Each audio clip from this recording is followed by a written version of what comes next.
So the bill keeps getting more and more watered down, of course. And the reason for that is Biden continues to negotiate with Manchin and Sinema, who are the two very, very conservative Democrats within the Senate caucus. But the reason that Joe Manchin constantly gets negotiated with and Kirsten Sinema constantly gets negotiated with is because they've credibly said that they will withhold their vote for these packages unless unless less people get help, basically. I mean, that's basically what they're doing.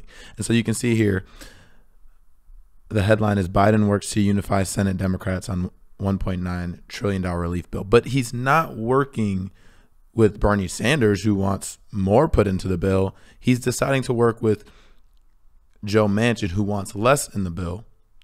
And then he's telling Bernie Sanders, who wants more in the bill, that, he's just going to have to vote for the bill the way it is.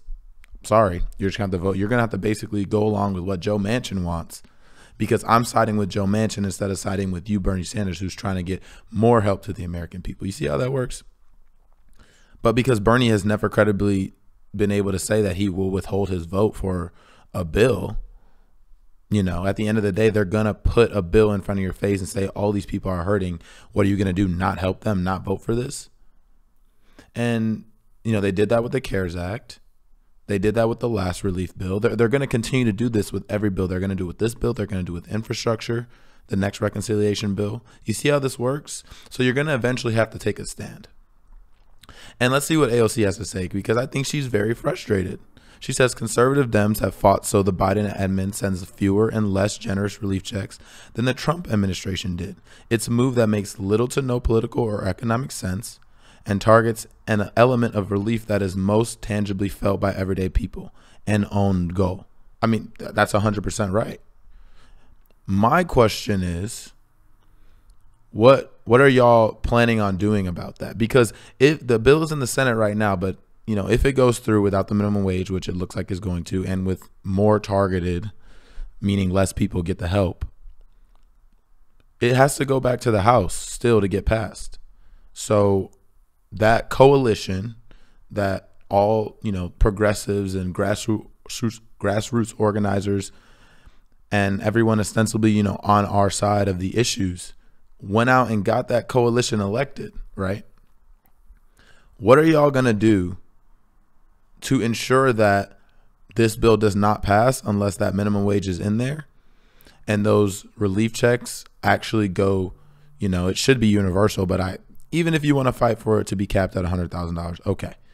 Are y'all going to, well, let's see what David Schroeder has to say about this, because, I think he gets ostracized a lot, because he was one of the Bernie people who actually wanted Bernie to go nuclear and actually call Joe Biden out on his corruption and, do the things that it would have took to actually win the primary. He was one of the few, I think, in Bernie's circle that actually wanted that, him and like Breonna Joy Gray and some others. But he says, the thing is, if 6 to 10 House Dems draw a line in the sand and say they aren't voting for a COVID relief bill without a minimum wage hike in it, they become instant megastars. They get to be heroes on a widely popular issue and save the Dem party from itself. Truly an epic opportunity. Yep. I mean, it is an epic opportunity. And of course, they're not going to be seen as heroes by the corporate media.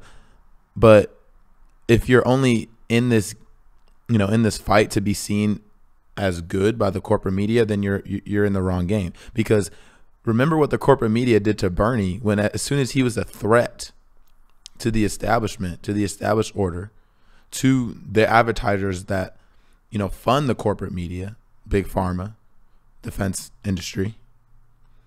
As soon as he was a threat, you saw what they did to him. They went out there and lied about his legislation, and they spent every single opportunity kneecapping his movement and making it seem like he couldn't beat Trump. When we saw that, progressives, people that actually supported Medicare for All, Green New Deal, free public college, they're the ones that won in this past election cycle. The blue dogs, the conservative Democrats, are the ones that lost. So we know corporate media was wrong in what they were putting out, but they don't care. So you're never going to be liked by them. And Kyle Kulinski says this. He founded the Justice Democrats, who's a co-founder who, you know, AOC is a part of, and Cori Bush, some of the other progressives. He said they want to do a hostile takeover of the Democratic Party. So you can be angry as much as you want, and I agree with your anger. You know, I'm very sympathetic to that anger. But if you're not willing to use any of the power that you have to actually hold up bills, must pass bill. Joe Biden needs this bill to pass. He's already, you know, it's already gone from 2,000 to 1,400. It went from immediately to now we're going to be in the middle of March by the time this passes. He needs this bill to pass, okay? It's a must-pass bill for him. So this is another leverage point, just like Force the Vote was a leverage point on Nancy Pelosi to force her to bring something to the floor that we all want. That's Medicare for all, and more asks. There were more asks that were part of that. And David outlined an article. Brianna Joy Gray had an article about, you know, the more asks we can ask on top of Force the Vote. That's in the past now. But here's another leverage point. What are y'all going to get back into that bill? What are you going to hold that bill hostage to actually improve the lives of working people? And if the corporate media wants to come out there and, you know, talk shit about you and put you up as someone who's holding up relief, you know what you can do? You can use your platform. I'm not just talking AOC. I'm talking about all the progressives in the Congress. You can use your platforms. You can get on one of those news channels and be like, look, this minimum wage is what we promised voters. This minimum wage will tangibly and materially improve the lives of millions of people. This minimum wage needs to be in this bill. We're not voting for this bill unless it's in the bill. The minimum wage is in the bill. Also, there are people that make $81,000, $85,000, $90,000 a year who deserve relief. We will not be cutting these relief checks off at $80,000. That cap will move back to $100,000. Or this bill will not pass. The ball is in your court, Joe Biden in the White House. Get Kyrsten Sinema and Joe Manchin on board. You see, if you don't do these things, then they will never have to listen to what you say.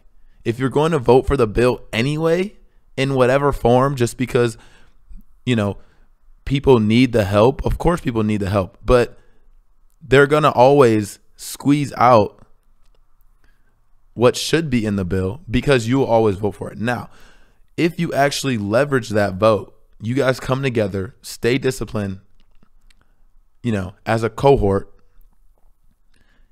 y'all can actually get this back in the bill, but it's going to take political courage and political will. We will see if they have that. I genuinely hope we can come together. You know, I saw Cenk Uygur come out and say that he believes that if they don't do this right now, then they'll never do it in the future. And I agree with him. And this is, you know, what we were thinking with Force the Vote as well. But this is just another leverage point. So let's see what they do with it. Let's see what they do with it. This minimum wage is so important because if it doesn't happen now, I guarantee you it's not going to happen in the next reconciliation bill. You're still going to have those obstacles. The obstacles are not going to change. In fact, less people will probably be paying attention at that point because everything's going to open back up. The vaccines will be out. America will, you know, be functioning, you know, if you want to say functioning normally. So this is your leverage point right now. Get it in the bill. Get it in the bill.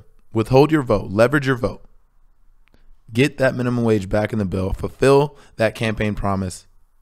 And like David Soto is saying here, save the Democratic Party from itself.